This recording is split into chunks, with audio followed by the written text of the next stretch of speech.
Today is April 2, 11:53 a.m. And we wanted to make a video on AMC this weekend, even though the market is closed, because on Friday, right before market closed, the last hour, we saw lots of unusual options being bought, and we wanted to share that with everybody. And even on the weekends, you can actually pull the options tape up. And as you can see here, the data is still here for March 31. So you'll see here, these were the options at 356 and also 333 here. These options also, this one here, 332 here. These are the Mays here for 2,000 of them. These are also for the same strike prices in the Mays. This one's for 3,500, but it looks like it's the same institution because they were only placed just about 7 seconds apart, right? And so that's like 5,500 of them. And for this April 6th, which expires in 4 days, that's 6,000 contracts. And so to do a trade like this, as you know, if we look at the options chain here on April 6th, here it is. This is the 6,000 volume here at the 7.5 strike price. So they sold this one and then they bought the 7.5 calls here. And so as you know, if you were to sell the 7.5 strike price puts, that requires $750 because you need to buy 100 shares of them. And so 6,000 contracts, that actually requires $4.5 million to do this trade. We can analyze this together. You can kind of take a look at what it means if this is bullish or bearish by just putting it on the profit loss diagram, the risk profile diagram here.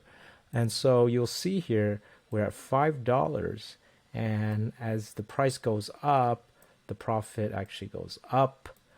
This is the profit loss here. Above zero is profit, below is loss. So this is clearly a bullish trade. All right, so that requires $4.5 million, primarily because selling this put here requires that much. And so if you don't have that amount, or you don't want to use up that much buying power, you could just buy that call instead and not have to buy that or sell that put if you but there is advantages to doing that.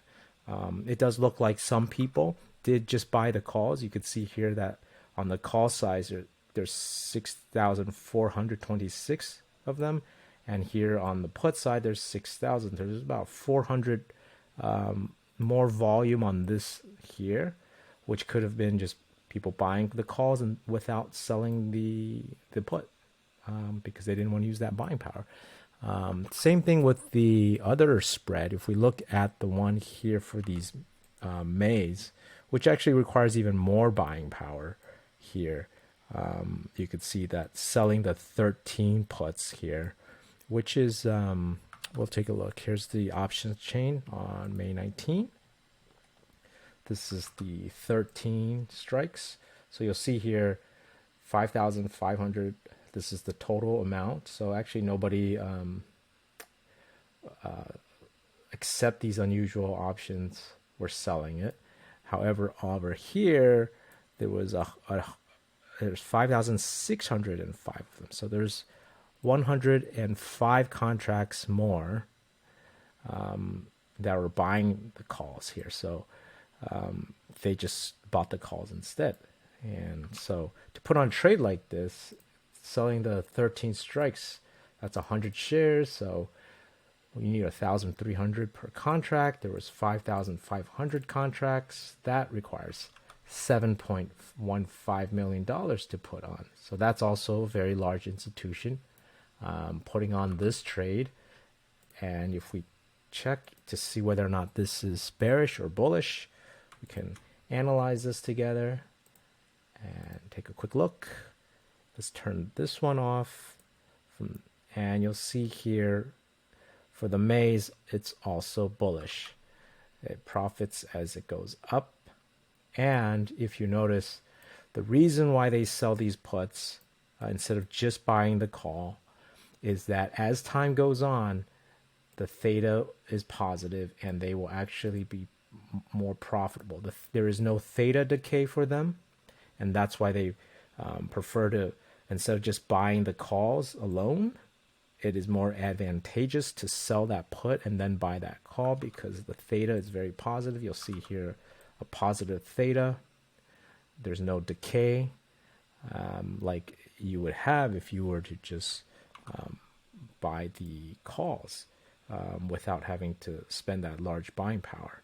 And so that's the advantage of doing a trade like this, but you do need a lot of buying power. So if you look at, if we just buy the 13 calls all alone on itself without selling that put, you'll see here that this decay here, it's actually a negative theta decay.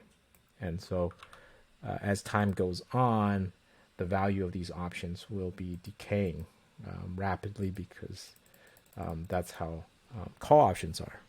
It'll be a lot more quick. The theta decay is actually stronger if it's the shorter one, like the April 6th. So if you bought the April 6 7.5 calls, that's going to decay a lot quicker than the maze.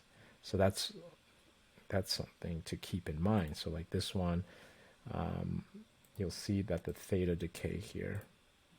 Let me turn that on.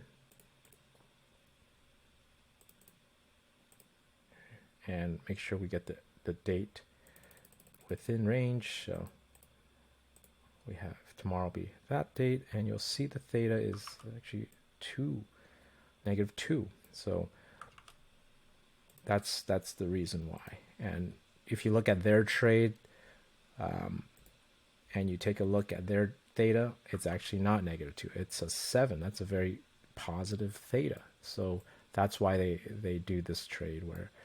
So if you have that 750 buying power, if you want to do it just a week trade this week, this is more highly recommended because of that positive theta, this trade, instead of just buying it's just the call itself, because you could essentially buy, you could buy the call alone, but the theta decay is not favorable to you.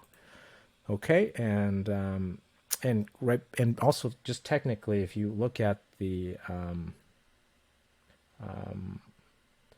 Fibonacci here from the low here and up here, you'll notice that we are at a Fibonacci at the 38.2 level here, right here. So there is that possibility that it will bounce from this. This acts as a very strong support. Okay, so yeah, I hope you had got some value out of this video, and if you did, please give us a like and subscribe, hit the bell icon, and you get notified whenever we see these unusual options. Thank you, and good luck trading.